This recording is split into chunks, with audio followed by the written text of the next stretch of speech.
السلام عليكم ورحمة الله. اللهم صل على محمد وعلى آل محمد كما صليت على إبراهيم وعلى آل إبراهيم إنك حميد مجيد. اللهم بارك على محمد وعلى آل محمد كما باركت على إبراهيم وعلى آل إبراهيم إنك حميد مجيد. الحمد لله رب العالمين والعاقبة للمتقين والصلاة والسلام على سيد الأنبياء والمرسلين وعلى آله وأصحابه أجمعين. أما بعد فقد قال الله تبارك وتعالى: قل هل يستوي الذين يعلمون والذين لا يعلمون. وقال تعالى: فلولا نفر من كل فرقة منهم طائفة ليتفقهوا في الدين ولينذروا قومهم إذا رجعوا إليهم لعلهم يحذرون. وقال رسول الله صلى الله عليه وسلم: خيركم من تعلم القرآن وعلمه. وقال رسول الله صلى الله عليه وسلم: فضل العالم على العابد كفضلي على أدناكم. صدق الله العلي العظيم وصدق رسوله النبي الكريم ونحن على ذلك من الشاهدين والشاكرين والحمد لله رب العالمين.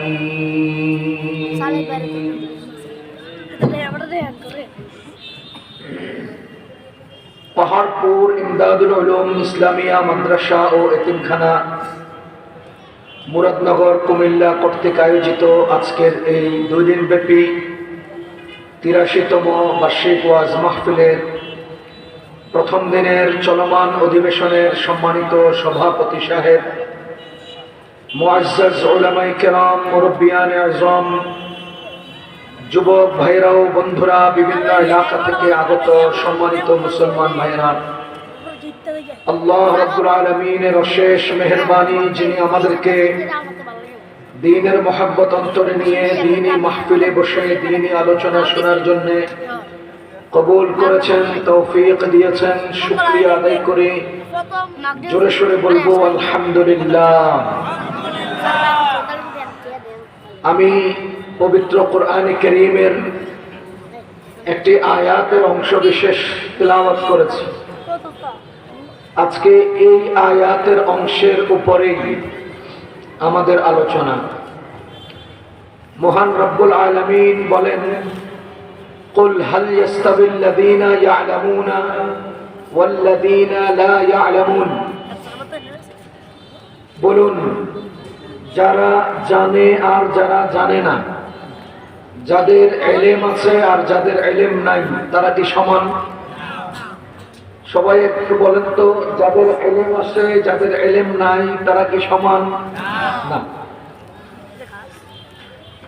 কখনো সমান হতে পারেও না। এখানে আল্লাহ তাআলা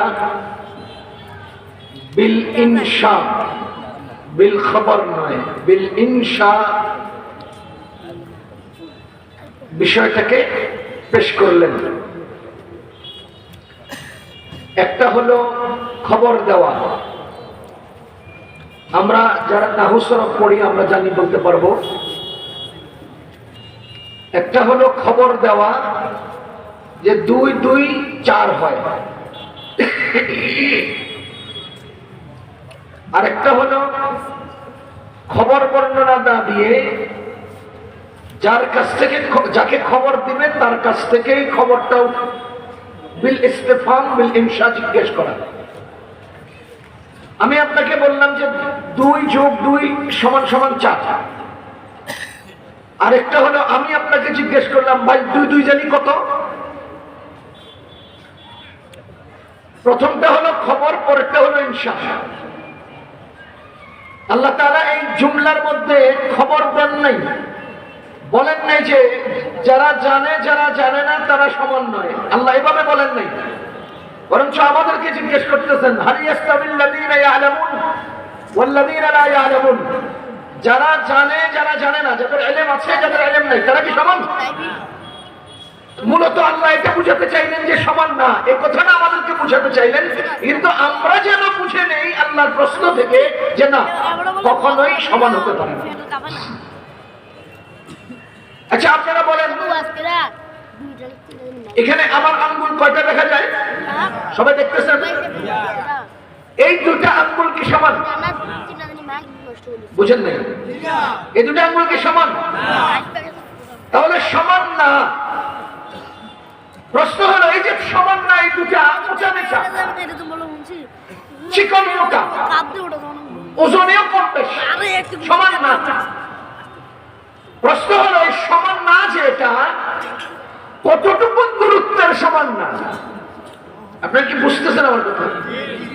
এই দুই আঙ্গুল হয়তো 200টা ছোট বড়, 1 কেজি আর 100 কেজি, 99 কেজি ছোট বড়, 1 গজ আর 100 গজ, 99 গজ ছোট বড়।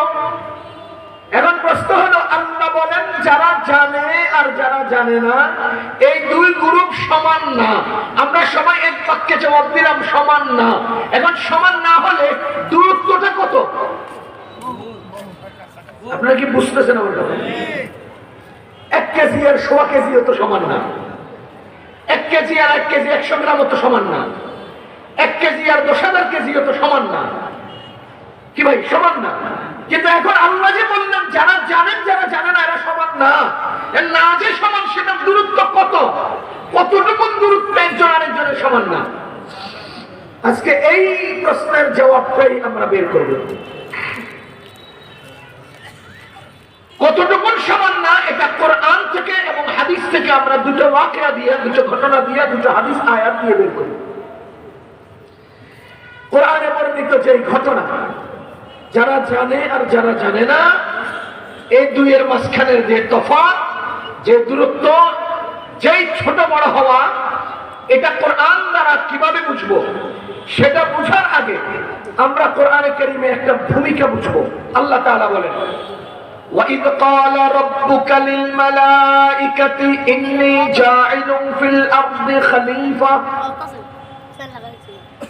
قالوا أتجعل فيها من يفسد فيها ويسفك الدماء ونحن نسبح بحمدك ونقدس لك قال إني أعلم ما لا تعلمون وإذ قال ربك للملائكة إني جاعل في الأرض خليفة যখন বললেন আপনার রব, ইয ক্বালা রাব্বুকা, যখন বললেন আপনার রব, কাকে বললেন? লিল মালাইকা, ফেরেশতাদেরকে বললেন।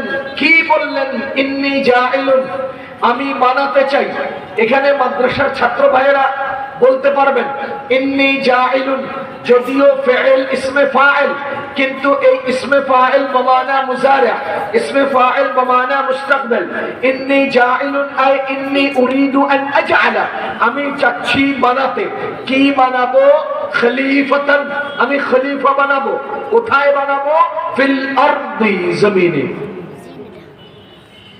এই আয়াতের বিস্তারিত রহস্য আলোচনা করা আমার উদ্দেশ্য নয়। আমার মূল উদ্দেশ্য হলো যারা জানে যারা আলেম, যারা আলেম যারা আলেম না, এই দুইয়ের মাঝখানের তফাৎ বের করা। দেখেন, কে বললেন? আল্লাহ। কাকে বললেন? ফেরেশতাকে। কি বললেন? বানাতে চান। কি বানাতে চান? খলিফা। আপনারা আমার কথা বুঝতেছেন? বললেন কে? আল্লাহ হলেন রব, আল্লাহ। কাকে বললেন? ফেরেশতাদেরকে। কি বানাবেন? খলিফা। বুঝেন, আল্লাহ রব, আল্লাহ খালিক।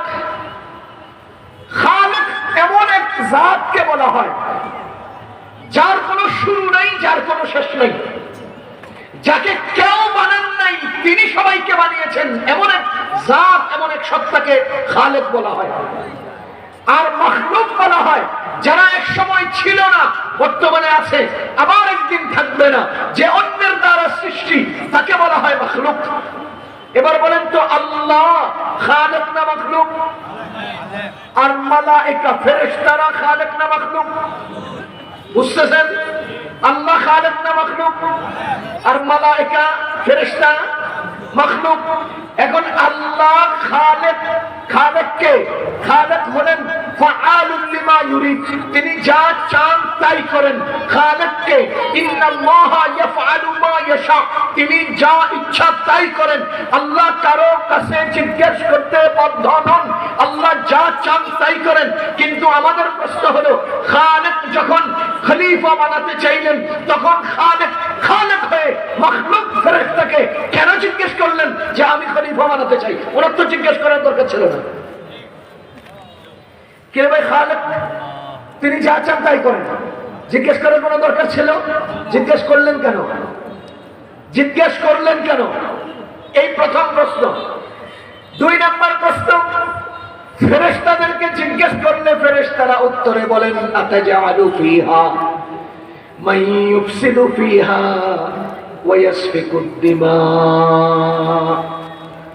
আপনি কি এমন এক জাতি বানাতে চান, এমন এক সম্প্রদায় তৈরি করতে চান যারা মারামারি করবে, কাটাকাটি করবে, হানাহানি করবে, রক্তক্ষরণ করবে, যুদ্ধ বিগ্রহ করবে, এমন জাতি আপনি বানাতে চান? ও আল্লাহ, আমরা বুঝতে পারছি আপনার বড়ত্বই উদ্দেশ্য। আরে যাদেরকে আপনি বানাবেন তারা আপনার শ্রেষ্ঠত্ব বয়ান করবে। নাহনু নুসাব্বিহু বিহামদিকা ওয়া নুকদ্দিসু লাক, আমরাই তো আপনার বড়ত্ব বর্ণনা করছি, আমরাই তো আপনার শ্রেষ্ঠত্ব বর্ণনা করছি। সুতরাং আপনি কোন খলিফা বানানোর দরকার নাই। কথা ভালো করে বুঝেন। ফেরেশতাদেরকে আল্লাহ জিজ্ঞেস করলেন কেন, এটা বুঝার পরে এটা এই প্রশ্নের জবাব পরের আয়াতের পরের অংশ থেকে বের করি। ফেরেশতারা আল্লাহর জিজ্ঞেসের পরে রাজি হয়ে গেছেন না মানা করছেন? বানাবেন না, বানাবেন না, এরা মারামারি করবে, কাটাকাটি করবে, এদেরকে বানাবেন না। এখানে 3টা প্রশ্ন, বুঝেন? এখানে তিনটা প্রশ্ন। 1 নাম্বার, ফেরেশতারা মেনে না নিয়ে মানা করলেন কেন? কথা বুঝেন? এখানে মাদ্রাসার মুতামিম সাহেব মসজিদের সামনে ফুল বাগান লাগাবেন, ছাত্রদেরকে ডেকে বলতেছে, ছাত্ররা আমি এখানে ফুল বাগান লাগাইতে চাই, তোমরা কি বলো? ফেরেশতাদের এক বাক্যে উত্তর হবে, মুআদ্দাবানা উত্তর হবে, মেনে নেওয়া, যে হুজুর আপনি লাগাইতে চাইলে লাগান, টাকা আপনি দিবেন, জায়গা আপনার, আমার সমস্যা নেই। এখন বলেন তো, সৃষ্টিকর্তা খালেক আল্লাহ, তিনি বলেন আমি বানাতে চাই খলিফা। ফেরেশতাদের উত্তর দেওয়া কি দরকার ছিল? আকল কি বলে? কোনটা উত্তর হলে যৌক্তিক ছিল? হ্যাঁ আল্লাহ বানাইতে চান, বানান, আপনার মন চাইছে কি করবেন সেটা আপনি করেন, আমার জিজ্ঞান কেন? এই কথা উত্তর হলেই তো যৌক্তিক ছিল। কিন্তু না, ফেরেশতারা না করে দিচ্ছে। খালেকে করতে চান, মাখলুকে কই করেন না। প্রশ্ন হলো মানা করলেন কেন? 1 নাম্বার। 2 নাম্বার প্রশ্ন, ফেরেশতারা বললেন যে এরা মারামারি করবে। আচ্ছা ইনসাফের সাথে বলেন তো, যেই দিন আল্লাহ ফেরেশতাদেরকে জিজ্ঞেস করলেন, সেই দিন কি আল্লাহ মানুষ বানাইয়া ফেরেশতাদের সামনে পেশ করেছিলেন? তাহলে ফেরেশতারা কেমনে বুঝলো এরা যে মারামারি করবো? আপনার চেহারা দেখলে বোঝা যায় লোকটা ভদ্র, এই লোকটা শান্ত, এই লোকটা উগ্র, এই লোকটা চেহারা দেখলে বোঝা যায় একটা আকৃতি ফুটে উঠে। তাহলে আল্লাহ এখনো মাখলুক বানান নাই, আল্লাহ এখনো মানুষ বানান নাই, আল্লাহ এখনো খলিফা বানান নাই, অথচ ফেরেশতারা কয় এরা মারামারি করবে। তো ফেরেশতারা বানান নাই এমন মাখলুক সম্পর্কে বুঝলো কেমনে যে এরা মারামারি করবে? কথা কি বুঝতেছেন? 3 নম্বর প্রশ্ন, আল্লাহ বলেন ইন্নী আ'লামু মা লা তা'লামুন, আমি যা জানি তোরা তা জানোস না। ফেরেশতারা বলে এরা মারামারি করবে। এখন আপনারা বলেন, পৃথিবীতে ইসরায়েল ফিলিস্তিনিদের উপরে মারামারি, মানে ফিলিস্তিনের উপরে মারছে কিনা? কথা কন, মারছে কিনা? এরা রক্তক্ষরণ করবে। আওয়ামী লীগ বিএনপির রক্তক্ষরণ আমরা দেখেছি, আরে জামাত বিএনপির রক্তক্ষরণ আমরা দেখেছি, ইসরায়েল ফিলিস্তিনের রক্তক্ষরণ আমরা দেখেছি, আমেরিকা ইরাকের রক্তক্ষরণ আমরা দেখেছি, আমেরিকা আফগানিস্তানের রক্তক্ষরণ আমরা দেখেছি, মায়ানমারের সাধারণ মুসলমানদের রক্তক্ষরণ আমরা দেখেছি। বলেন তো, এলাকার জায়গা জমি নিয়ে রক্তক্ষরণ মারামারি আমরা দেখতে পাই, তো ফেরেশতারা যে আপত্তি করেছেন, আপত্তি তো যৌক্তিক, আপত্তি তো ঠিক। আল্লাহ কয়, না না না, আমি যা জানি তোরা তা জানাস না। এখন তো ফেরেশতারা যা কইছে এটা তো ঠিক হইল। আপনারা কি বুঝতেছেন প্রশ্নগুলো? কয়টা প্রশ্ন করলাম? তিনটা। এক নাম্বার, ফেরেশতারা মানা করলেন কেন? দুই নাম্বার, ফেরেশতারা জানলেন কিভাবে এরা মারামারি করবে? তিন নাম্বার, ফেরেশতারা যে আপত্তি করেছেন মারামারি করবে, বাস্তবেও তো মারামারি করছে, তাহলে আপত্তি তো ঠিক। তাহলে এই প্রশ্নগুলোর জবাব কি? ওই যে প্রথম প্রশ্ন, আল্লাহ ফেরেশতাদেরকে জিজ্ঞেস করলেন কেন?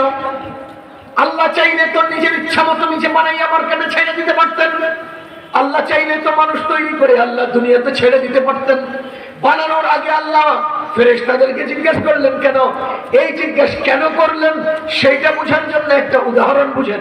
এই উদাহরণ বুঝলেই প্রশ্নগুলোর জবাব চলে আসবে। উদাহরণ হলো, এদিকে নদী আছে না? আছে। আমি নদীতে মাছ ধরার জন্য ঝাঁকি জাল নিয়ে দেখেছি। যাওয়ার সময় আমারে উনি বলতেছে, যাইয়েন না যাইয়েন না, পাইতেন না। বুঝেন, আমি যখন মাছ মারতে নদীতে যাই, আপনারা কি বলছেন? যাইয়েন না, মাছ পাইবেন না। ঘটনার চক্রে আমি জাল মারার সাথে সাথে প্রথম খেও 8 কেজি ওজনের বোয়াল মাছ একটা পেয়েছি। আল্লাহ উদাহরণের জন্য বলছি, জীবনে 8 কেজি ওজনের মাছ দেখছি নাকি? 8 কেজি ওজনের বোয়াল মাছ পেয়ে গেছে। এখন আপনারা বলেন, এই মাছ আমি বাড়িতে নেব আগে, না যারা নিষেধ করেছে তাদেরকে দেখাবো আগে? বুঝেন নাকি? আমি আগে বাড়িতে নিব, না যারা নিষেধ করছে এদেরকে দেখাবো? মিয়া মানা করছেন, দেখেন পাইছি, এরপরে নিব। ঠিক এই বিষয়টাই আল্লাহ তাআলা ফেরেশতাদেরকে জিজ্ঞেস করছেন, আমি খলিফা বানাতে চাই, তোমরা কি করো? ফেরেশতারা কয়, না না না। এবার আল্লাহ বানাইয়া ফেরেশতাদের সামনে দেখাইলেন যে তোরা যে নিষেধ করছস, দেখ আমি কি বানাইছি। এই জিনিসটা দেখানোর জন্য আল্লাহ এদেরকে জিজ্ঞেস করছেন। তাহলে জিজ্ঞেস করার কি দরকার? এ হলো কেন জিজ্ঞেস করছেন প্রশ্নের জবাব। দুই নাম্বার, ফেরেশতারা নিষেধ করলেন কেন? আল্লাহ নিজেই তাদেরকে নিষেধ করাইছেন, কারণ নিষেধ না করলে তো আল্লাহ দেখাইতে পারবেন না। তিন নাম্বার, ফেরেশতারা যে আপত্তি করলেন এরা মারামারি করবে, বাস্তবেই তো মারামারি করতেছে। এবার আমরা এটার জবাব আর একটু ভিতর থেকে খুঁজে বের করি। আল্লাহ বলেন, ইন্নী আ'লাম মা লা তা'লামুন, আমি যা জানি তোমরা তা জানো না।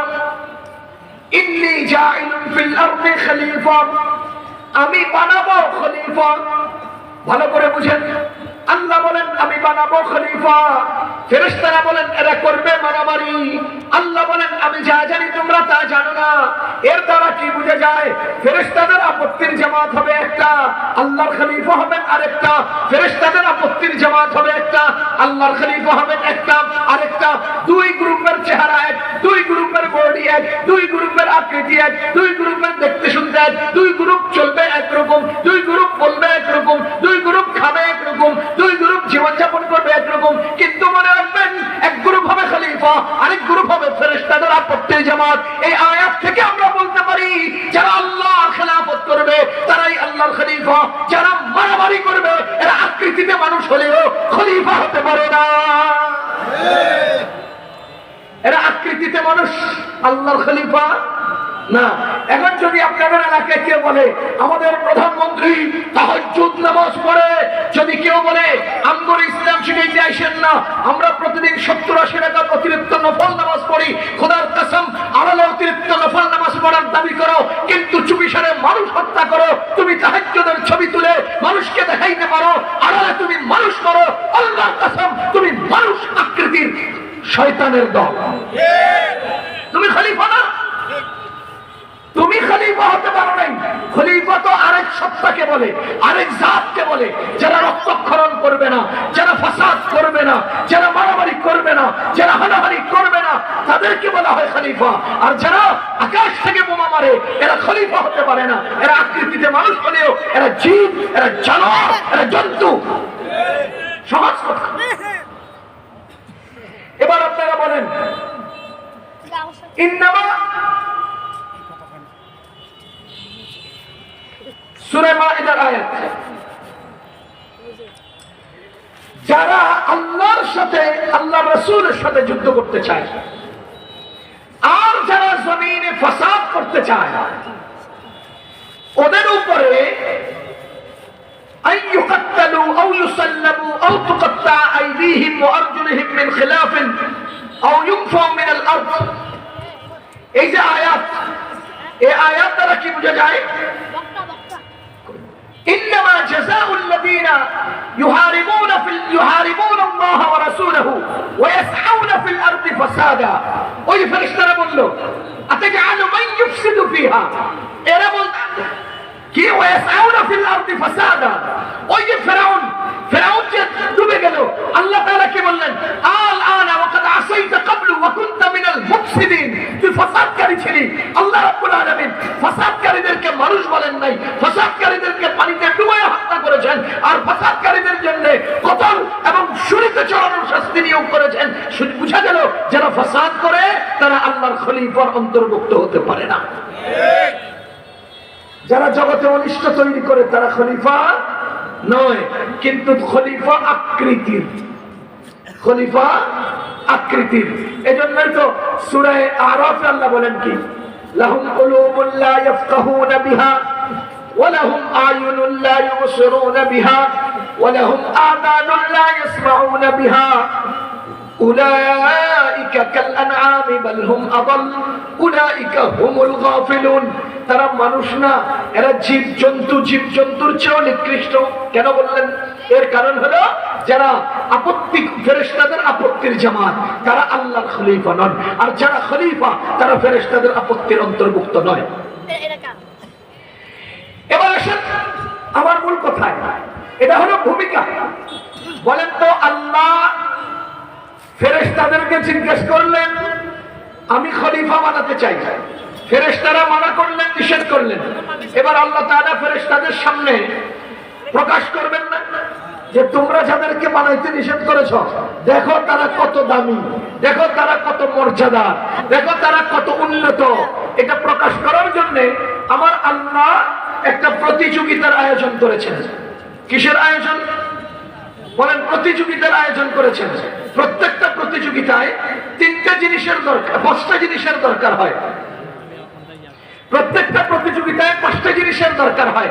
1 নাম্বার আয়োজক, 2 নাম্বার বিচারক, 3 নাম্বার প্রতিযোগী, 4 নাম্বার বিষয়বস্তু, 5 নাম্বার বিজয়ের জন্য পুরস্কার।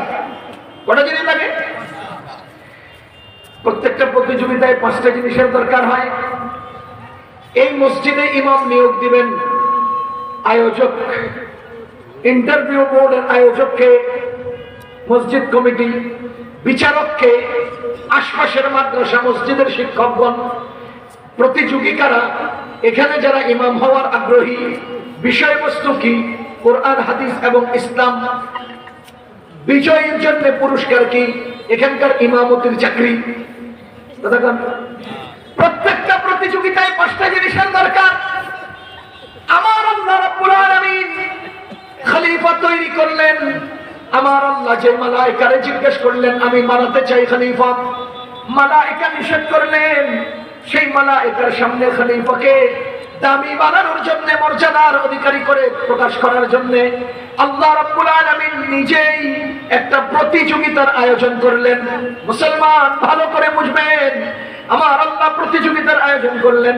ছাত্র ভাইরা বুঝতে পারবেন কোরআনে কারীমের আয়াত আমি পড়ে পড়ে আপনাকে শোনাই।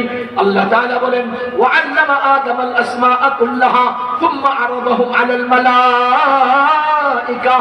আল্লামা আদমকে শিক্ষা দিলেন আল আসমাআ কুল্লাহা, সব কিছুর নাম, সব কিছুর ব্যবহার বিধি, সব কিছুর উপকারিতা আল্লাহ রাব্বুল আলামিন আদমকে শিক্ষা দিলেন। সুম্মা আরাদাহুম, এরপরে পেশ করলেন ওই সব কিছুকে ফেরেশতাদের সামনে।